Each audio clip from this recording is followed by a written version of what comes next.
अस्सलाम वालेकुम वीवर, कैसे हैं सब दोस्त? खैरियत से? आज की इस वीडियो में ना आपको 50 बकरा खस्सी दो दांत दिखा रहा हूँ। कुर्बानी 2024 के बिल्कुल अल्हम्दुलिल्लाह ये सीज़न के लिए काबिल है। दो दांत भी हैं और कुछ चार दांत भी हैं। बकरे माशाल्लाह दो दो मन वाले वजनी और फुल वजन और फुल भारे और सारे के सारे खस्सी बकरे हैं।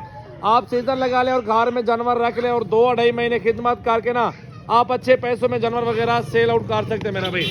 बकरे देखे माशाल्लाह किसी बकरे में कोई कमी पेशी नहीं है अल्हम्दुलिल्लाह, सारे वजनी और फुल बारे स्टेटस लगा रहे हैं सभी बार दोस्तों के लिए अच्छी चीज के लिए अल्हम्दुलिल्लाह। जिस भाई को जानवर अच्छे चाहिए तो सजावल गोट फार्म डेरा गाजी खान आ जाए, Rajanpur road bypass toll plaza location है। कॉन्टैक्ट नंबर है 033680568786, व्हाट्सएप पर कॉल नंबर है। तो आ जाए डेरा गाजी खान, पहुंचे सजावल गोट फार्म पे, कालगोवाल पाकिस्तान में मौजूद है, कल पहुंच जाए।